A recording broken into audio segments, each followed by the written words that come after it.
Oi, pessoal, estamos online aqui. Eu vou chamar aqui o André Salgado para ele se juntar a nós.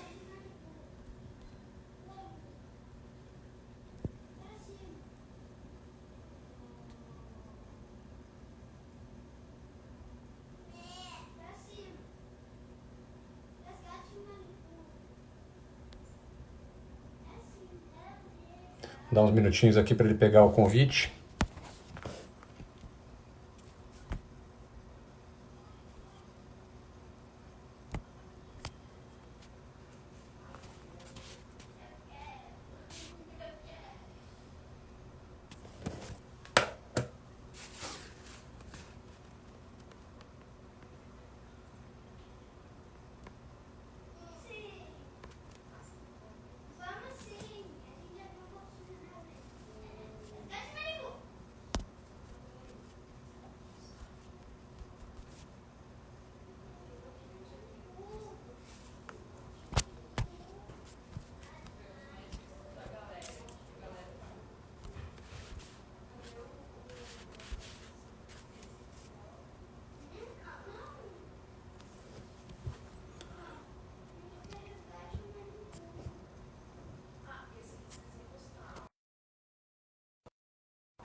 Acho que eu já consegui chamar ele aqui. Ele deve estar entrando em poucos segundos aí.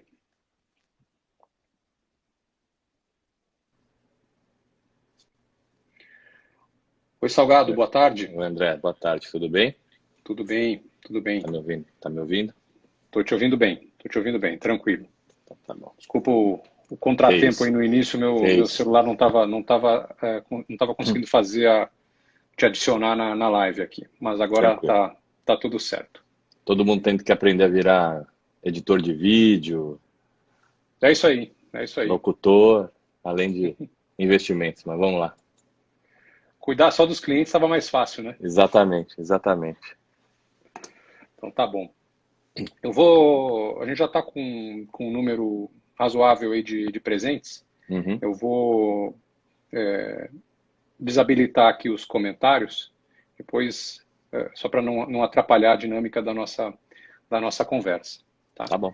Enfim, bate-papo aqui durar em torno aí de uns 40 minutos. Uhum. Queria apresentar aqui só o André Salgado.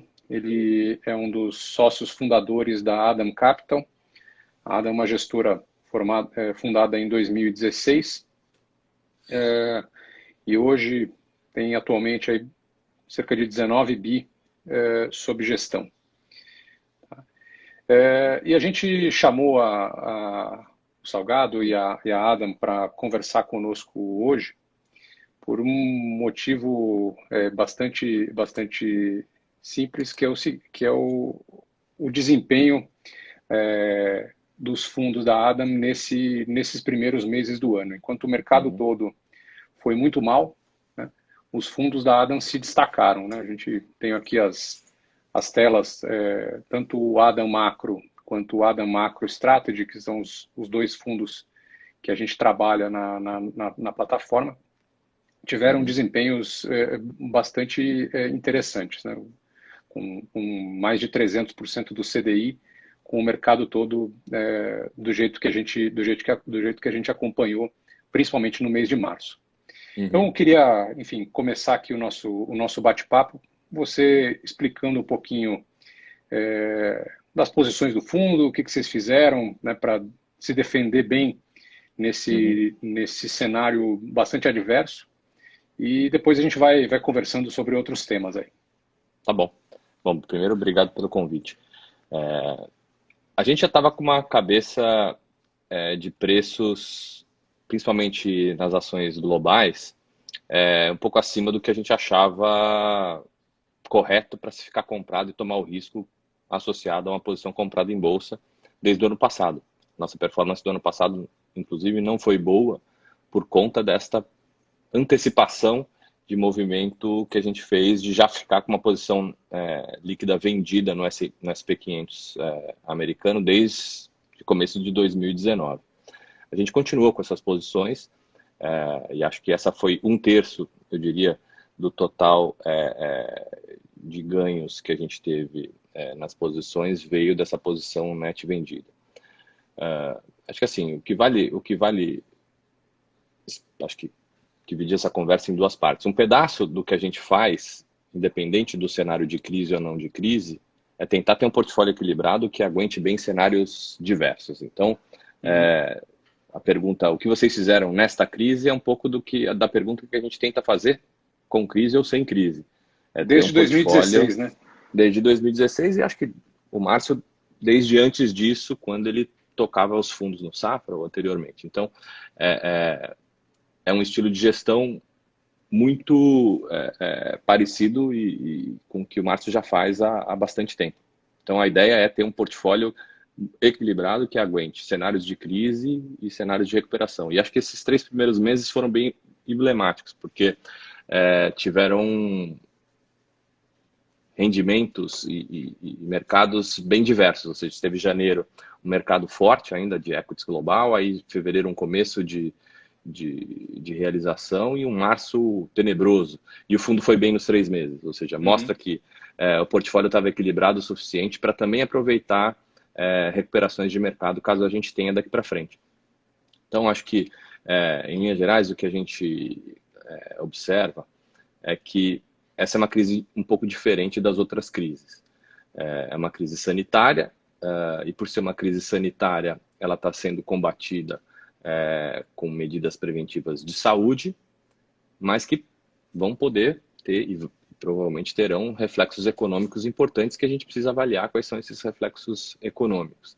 Sim. A segunda diferença importante dessa crise é que uma das formas de se combater crise que foi utilizada no passado, que eram crises de grande ordem financeiras, é a utilização de instrumentos de flexibilização de moeda e de flexibilização de liquidez dos bancos centrais, mas que numa crise sanitária ela tem mais dificuldade de chegar. Se as pessoas estão presas em casa, elas têm dificuldade de acessar esse capital e de botar esse capital para gerar na economia. Então, assim, as medidas que são colocadas pelos bancos centrais, elas têm um pouco mais de dificuldade de chegar na economia, embora o governo esteja fazendo, e os governos em geral estejam fazendo tudo que podem para fazer com que esse dinheiro chegue na ponta e recupere a economia. A outra diferença é que ela é uma crise mais ampla. Antes você tinha crises que tinham geografias específicas ou características específicas ou setores específicos, e essa não. Essa é uma crise que está atingindo globalmente todos os países e de maneiras diferentes, mas em linhas gerais a sensação de lockdown ela é global. Então, os impactos que essa crise ainda vai ter, principalmente do ponto de vista econômico, é de bastante incerteza. E por isso que a gente prefere ter um portfólio equilibrado, simplificado. A gente fez algumas modificações no portfólio, depois a gente vai falar um pouco mais sobre a carteira, eu imagino. Mas a gente fez algumas simplificações do portfólio, porque a gente acredita que essa hora é a hora de manter o portfólio mais líquido possível, porque ao mesmo tempo você vai ter muitas oportunidades boas pela frente, ou seja, você tem preços muito menos esticados do ponto de vista de valuation para as ações, você tem eventualmente opções e oportunidades na renda fixa que possam ficar interessantes daqui para frente também, e o aumento da volatilidade faz com que você consiga fazer isso tomando menos risco, ou seja, essas distorções de preço em diversos mercados faz com que você possa ter posições compradas e vendidas com correlações distintas, tomando pouco risco, com um potencial de geração de alfa bastante bom daqui para frente. Então, ou seja, é um momento, ao mesmo tempo, bom para se pensar posições estruturais de longo prazo, mas, ao mesmo tempo, esperando esse momento de incerteza que é bastante grande ficar um pouco mais definido daqui para frente. Legal. Antes da gente entrar na carteira e na parte das oportunidades, Uhum. A gente tem visto aí várias casas, várias assets montando aí alguns cenários sobre a questão sanitária, né? Uhum. Até onde vai, qual é o pico da epidemia, até onde vai o lockdown e tal. Vocês chegaram a montar alguma coisa nessa linha ou não? Não é nossa especialidade. Nossa especialidade é Exato. tentar olhar a parte financeira e o cenário macro. É, o que a gente acha é que não é uma volta rápida. E não é uma Ok. volta rápida porque uma das coisas que parece, de fato, ter um embasamento científico bastante importante é que o achatamento da curva faz sentido. Só que o achatamento da curva, obviamente, alonga o processo de retomada da economia, ou seja, com o lockdown estendido, provavelmente a gente vai ter uma volta mais complexa. Mas outra coisa que a gente percebe também é que um pedaço da perda, ele não volta. Ou seja, se você deixou de cortar cabelo por 2 meses, você não vai cortar o cabelo dobrado. Se você deixou de viajar, você não vai viajar dobrado. Acho que tem mudanças de hábito importantes que vão Sim. ser aprendidas durante essa crise, que provavelmente vão ficar e vão gerar mudanças de hábito também para longo prazo. Essas são as coisas que a gente tenta focar mais para tentar ver se tem alguma oportunidade de mudança de longo prazo estrutural. Você pode Ainda dar é um exemplo? incerto. Você pode dar um exemplo, por exemplo, sei lá, Não, a, acho que, por a exemplo, tendência do home office, a tendência a tendência do... do home office é uma que a gente tem discutido bastante. Tem muitos prós e contras, ou seja, Sim, acho que a gente não seria daqueles que acharia que todo mundo vai diminuir em 80% a sua utilização de escritório, porque de fato ainda parece que tem alguns incentivos importantes em se trabalhar em conjunto. Ou seja, as distrações de casa, as deficiências de você ter TI diluída, ainda não é uma obviedade para a gente que o home office vai ser um fator disruptivo e que as pessoas vão daqui para frente trabalhar em casa. Embora, quanto mais você vai mudando o seu hábito e vai se acostumando, em tese você tem bons incentivos para fazer reduções de custo, principalmente de real estate. Acho que outras são mais duradouras. Por exemplo, as reuniões virtuais que aumentaram tanto, ou uhum, as lives, ou as formas de interação com clientes, fornecedores, via reuniões virtuais, acho que essas são muito mais estruturais e provavelmente ficarão, que vão deixar a vida de companhias aéreas um pouco mais difíceis, ou turismo de negócio questionável do ponto de vista de quanto vale a pena. Acho que, eventualmente, cinemas ou certas aglomerações que uhum. anteriormente eram óbvias e agora vão passar a ser questionadas, e com a É, evolução da tecnologia ainda ficam mais questionáveis ainda. Por que eu vou sair de casa se eu tenho à disposição todos os meus filmes no Netflix e não preciso sair de casa e me arriscar? Então, acho que uhum, esses temas estruturais de longo prazo, eles são importantes. A gente tem, por exemplo, posições compradas em empresas de tecnologia que estão envolvidas com o business de cloud. Ou seja, processamento sendo feito por grandes empresas que vão facilitar as transações tecnológicas de maneira em escala muito maior, parece ser também um dos impactos estruturais de longo prazo que a tecnologia traz, que um pouco é a tese que a gente já vem trabalhando desde 2016. Ou seja, sim. a gente já enxergava que a tecnologia ia trazer uma série de medidas.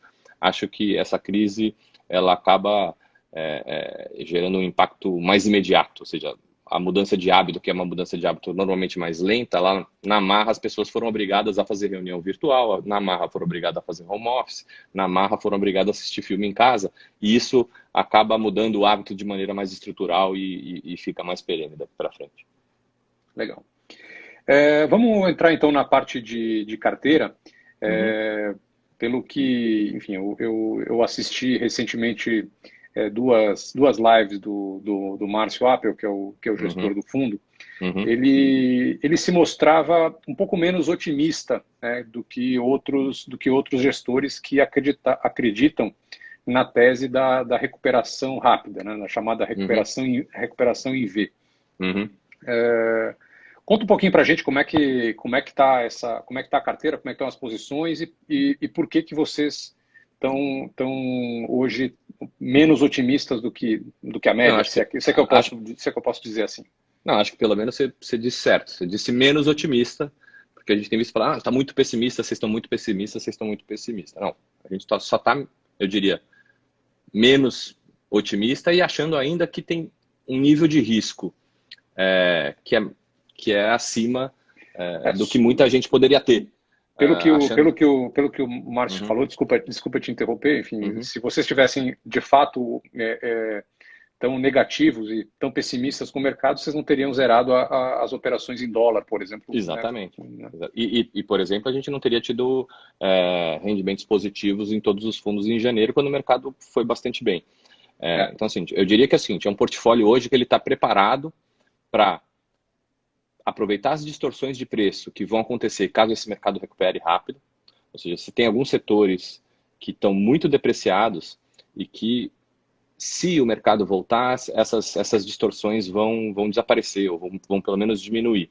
Então, a gente tem capacidade de aproveitar estes resultados e gerar retornos positivos, mesmo que o mercado volte. Mas, ao mesmo tempo, a gente não quer ter posições e nem precisa, eu acho que esse é o ponto principal. Ou seja, com a volatilidade do jeito que está hoje, você não precisa tomar riscos direcionais muito grandes, porque as incertezas ainda são muito grandes. E eu acho que, assim, sim. quando a gente parece pessimista no comentário, eu diria que, se eu vou falar das posições, você vai ver que não são posições pessimistas. Mas eu diria que elas são adequadas ao movimento de volatilidade que a gente está tendo atualmente e que ainda é possível, ou seja, a Bolsa de Valores, neste nível de volatilidade, ela pode subir 40%, 50% e ela pode cair 30%, 40%. Então, ou seja, você tomar posições direcionais grandes nestes níveis é complicado. Na parte de renda fixa brasileira, parecido, ou seja, tem espaço para juros cair? A gente acha que sim, estamos posicionados para os juros cair. Mas não dá para você ter posições imensas, porque para ganhar 1,5% e poder perder 2, 3, 4, 5% se o juro subir, você tem que adequar o tamanho de posição para esse tipo de volatilidade. E com esse ambiente de preços altamente distorcidos, nem precisa tomar esse risco todo. Acho que você tem boas operações equilibradas para se fazer, onde você tem uma relação risco-retorno muito mais ajustada a esse momento que ainda é um momento de incerteza. Ou seja, se esse lockdown for estendido por mais 2, 3, 4 meses, nós vamos ter PIB aí caindo 6%. Acho que demorou, por exemplo, para a maioria dos economistas entender o tamanho do impacto de um lockdown. A gente estava vendo, PIB vai ser -1, -2, -3, e a gente já estava na cabeça de que PIB -5 ia ser lucro. Então, ou seja, não dá para você ter uma posição amplamente comprada em bolsa quando você acha que o PIB vai ser de -6, a não ser que você ache que vai ser mais 6 logo na sequência. E a gente acha que isso ainda está incerto. Ou seja, não dá para achar que, eventualmente, a gente não pode ter um problema de crédito que vai ser estendido de maneira mais estrutural daqui para frente, de que todas as companhias vão ter liquidez necessária para atravessar esse período complicado que a gente vai ter aqui pela frente. Então, acho que a vantagem que a gente tem é que, como a gente passou muito bem esses 3 meses e ganhou dinheiro, a gente está com um orçamento de risco bastante adequado para aproveitar oportunidades. Então, ou seja, a gente não passou nem perto de ter os fundos estopados, ou de ter posições estopadas, e a gente está com um orçamento de risco à vontade para fazer todas as operações direcionais que a gente considerar adequado daqui para frente. A gente tem orçamento de risco, tem resultados já importantes já feitos nesses 3 primeiros meses. A gente só não acha que agora é o momento adequado porque as incertezas ainda são altas. Ou seja, acumulou gordura para daqui para frente eventualmente poder adotar posições mais arriscadas assim que o mercado permitir, né? A gente não gosta muito dessa história de acumular gordura porque a gente é pago para gerar alfa sempre, né? Então, ou seja, a gente não vai proteger alfa gerado no passado. Se a gente achar que tem boas oportunidades, o que a gente vai tentar fazer é sempre ter uma adequação do risco para o retorno que a gente tem esperado pela frente. Acho que hoje as incertezas ainda são muito altas, como eu falei. Portanto, o risco ele pode trafegar um pouco mais baixo do que a média de risco. E a própria volatilidade de mercado já jogou as volatilidades e os riscos de todos os produtos multimercado para níveis maiores do que estavam 3 meses atrás. Então, ou seja, mesmo com a mesma posição, você já tem riscos maiores hoje, simplesmente porque a volatilidade do mercado mudou. A vantagem que a gente tem, eu acho, é de que a gente tem um portfólio equilibrado que consegue gerar resultado tanto se o mercado subir quanto se o mercado cair. Se o mercado cair um pouco mais, provavelmente a gente vai ter boas oportunidades para comprar, tanto lá fora quanto aqui. Acho que a outra vantagem que a gente tem é que, como a gente tradicionalmente é uma casa que tem um pedaço importante da carteira no mercado internacional, facilita bem um pouco do que a gente acha de que países desenvolvidos devem sair melhor dessa crise do que os países emergentes. Acho que emergentes, com exceção de China, talvez China seja um ex-emergente. Porque aqui a gente tem mais dificuldade de implementação de medidas, aqui a gente tem um sistema de saúde um pouco mais complicado, aqui a gente tem uma instabilidade política que está sendo gerada por essa questão sanitária. Então a situação do Brasil ela não é uma situação óbvia. A situação de emergentes no mundo já não é uma situação óbvia. E aí, voltando a falar um pouco da posição, a gente carrega uma posição comprada em dólar contra uma cesta de emergentes. Ela incluiu o Brasil até metade desse mês, desculpa, até metade de março. Quando começou a subir, além dos 5, a gente começou a zerar. A gente achava que a posição contra o real ela tinha 2 méritos, um mérito do dólar forte e um mérito do real fraco. Sim. A gente achava que o real poderia se enfraquecer, porque se a gente tivesse crescimento aqui, ele ia vir principalmente via consumo, e se houvesse crescimento via consumo, ia ter aumento de importação, isso ia enfraquecer o real, portanto a gente achava que tinha um mérito duplo. Quando a gente viu o tamanho potencial da crise aqui no Brasil e dessa recessão causada pelo vírus, a gente achou que o mérito do real fraco já tinha perdido um pouco do valor. Então a gente só zerou, a gente não virou a mão ainda, mas a gente zerou a posição comprada em dólar contra o real. Porque a gente acha que pode ser uma situação parecida com 2016, 2015, 2016, quando a gente achava que o real ia se valorizar, porque não ia ter real suficiente para comprar o dólar por conta de uma economia absolutamente estagnada aqui. É que agora a gente está numa situação um pouco diferente. Aqui a economia está estagnada, mas nos Estados Unidos a economia também está complicada. Então, talvez não seja tão óbvio ficar comprado no real como era em 2016. Que mais de posição que a gente tem? De Brasil. E aí vocês vão ver como a gente não está tão menos otimista, só com um portfólio mais equilibrado. A gente tem uma posição net comprada em bolsa aqui, a gente gosta de Vale, a gente gosta de Petro. Então hoje a gente tem, grosso modo, e levando em conta a proporcionalidade dos fundos Advanced, Macro e Strategy, o dobro do que a gente tem comprado do que a gente tem vendido no índice. Então a gente está comprado em Petro e Vale, principalmente Vale, e vendido no índice. A gente tem uma posição nos juros reais, a gente gosta das NTNBs ainda, e a gente zerou o câmbio. Então, ou seja, a nossa única posição em tese contra o Brasil, que seria uma posição vendida no real, hoje a gente não tem mais. Então, em Brasil, por exemplo, a gente está otimista. A gente espera que preços de Vale nesses níveis, Petro nesses níveis, vale o risco. Tem chance de dobrar? Tem chance de dobrar. Mas não dá para ser uma posição gigantesca. E não dá para ser uma posição não combinada com as posições que a gente tem internacional. Então, internacionalmente, a gente tem hoje um livro de ações compradas e vendidas que ele é net negativo, pouco, mas net negativo. Então, a gente ainda está short no S&P. Mas ele é um livro onde a gente tem algumas empresas compradas que a gente acha que tem valuations muito bons e muito atrativos, principalmente bancos e empresas de tecnologia, e vendido no S&P. E um livro de moedas comprado no dólar contra uma cesta de emergentes, que aí entra a Turquia, a Rand sul-africana, uma série de moedas de países emergentes que a gente acha que no relativo os Estados Unidos vai estar melhor no médio e longo prazo. E ainda assim os países que a gente está vendido têm características específicas que ainda favorecem uma posição vendida na moeda. A vantagem é que você pega hoje, por exemplo, o mercado aqui no Brasil subindo um pouco mais de 3%, e o mercado lá fora patinando, a gente ganha dinheiro.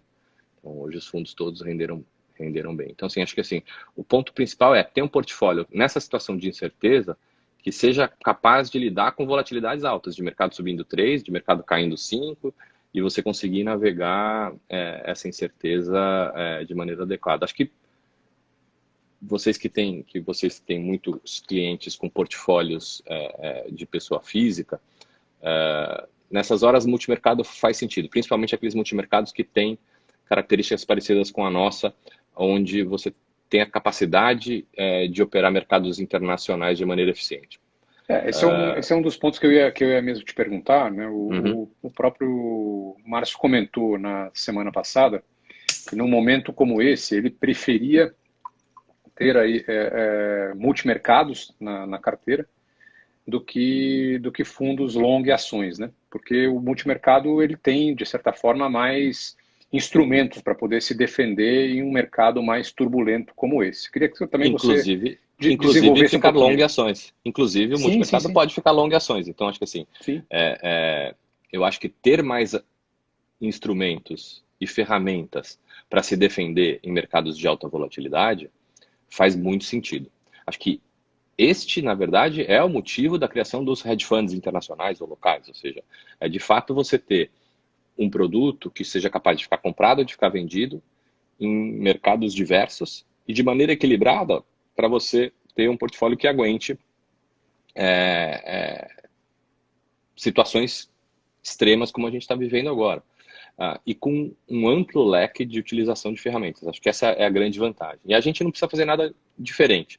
Ou seja, a gente já fazia muita utilização de mercados internacionais, ou seja, não é porque o Brasil agora começou a perder alfa porque os juros caíram bastante, ou porque a Bolsa ainda está com uma incerteza razoável, que a gente foi se meter a fazer coisas internacionais. Não, a gente já, desde quase 15 anos, que a gente tem uma parcela importante dos rendimentos dos fundos que vem de mercados internacionais. E eu acho que isso ajuda muito em cenários como esse. Sim. Voltando à questão da carteira, você mencionou ali que tem uma posição em NTN-Bs. Uhum. Vocês acreditam que a simetria hoje nas Bs está maior do que em Bolsa Brasil, não? A gente gosta dos dois, né? Então a gente tem posição nos dois. Acho que tem um tema das NTNBs curtas que eu acho que ainda tem um prêmio interessante. O problema das posições em juros hoje, tanto reais quanto juros pré no Brasil, é que não é mais como antigamente, que você tinha a capacidade dos juros cair de 14 para 5. Né? Sim. Então não dá para você ter posições de simetrias maravilhosas. E o que significa isso? Significa que você tem que ter posições menores. Então acho que assim, as vantagens da B que a gente enxerga é que tem um cenário de cauda onde esse movimento de recessão que todo mundo acha que é desinflacionário, não ser desinflacionário. Uhum. Então a gente enxerga que existe uma possibilidade, não é o nosso cenário base, mas existe um cenário onde eventualmente você vai ter choques não só de demanda, mas choques de oferta, que eventualmente pode produzir um cenário mais inflacionário. E, em linhas gerais, esse aumento extremo de liquidez dos bancos centrais, se você fosse chegar para qualquer economista e falar assim, hoje todos os bancos centrais estão com juros zero e o balanço sendo utilizado à torta à direita, os economistas de 5 anos atrás iam perguntar, cadê a inflação? Certo? Sim. Assim, esse movimento, em tese, ele é inflacionário.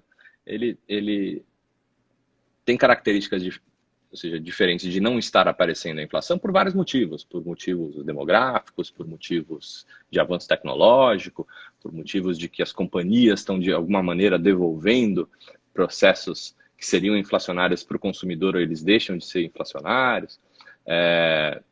Mas fica uma certa cautela adicional que deveria ser necessária caso essa inflação resolva aparecer em algum momento. Então, acho que as NTNBs têm essa vantagem.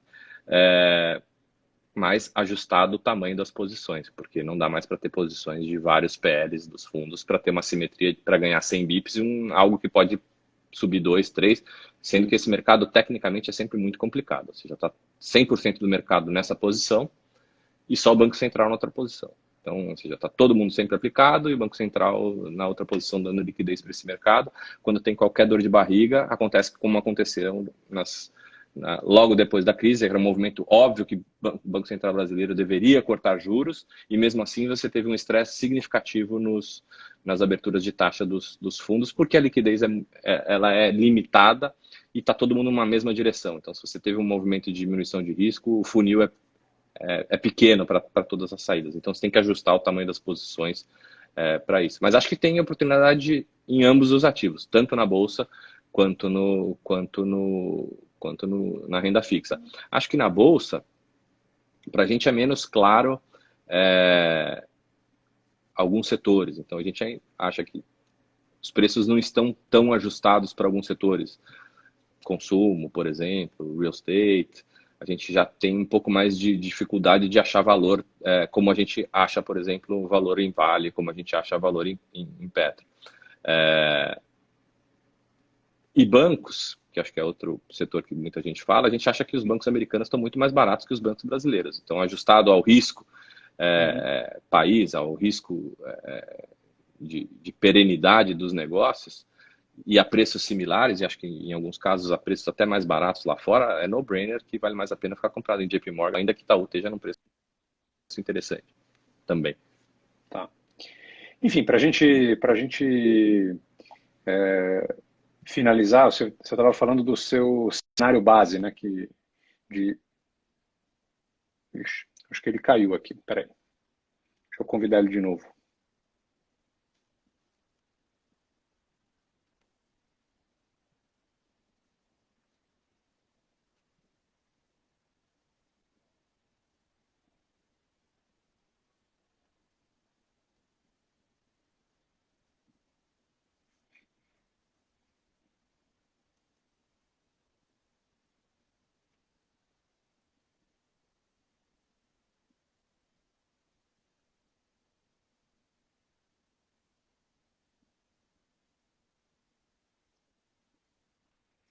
Meu teclado ele fica cobrindo aqui o botão de adicionar. Peraí.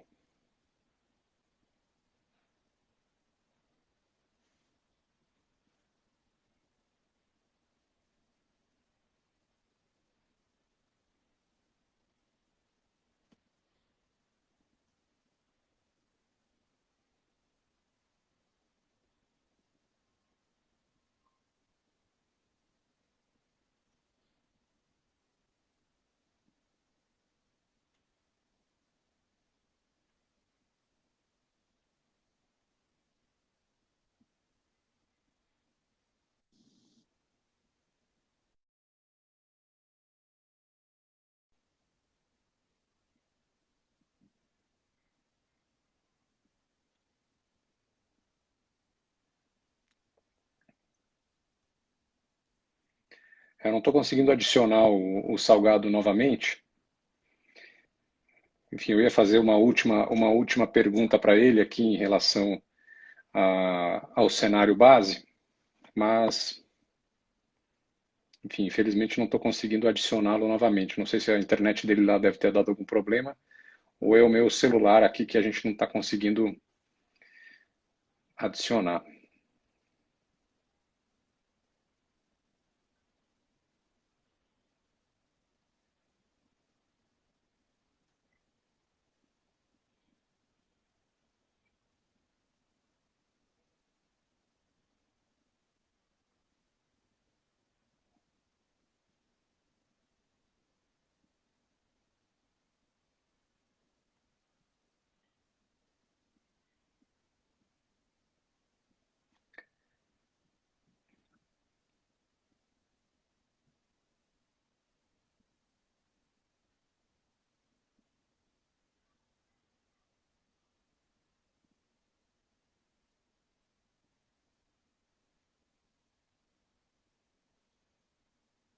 Ó, consegui aqui, a gente vai conseguir seguir com a live. Desculpa, Salgado, acho que você Que é isso. acabou caindo aí.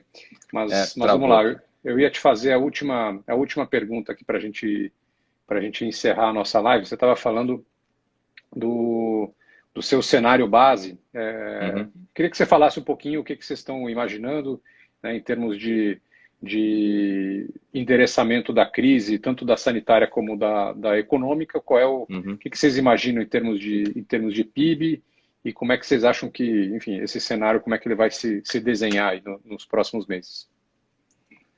Então, acho que assim, do ponto de vista sanitário, acho que dificilmente a gente vai sair deste tema de tentar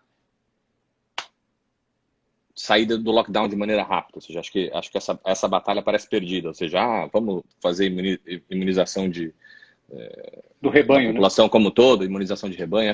Acho que essa teoria parece não ter vingado.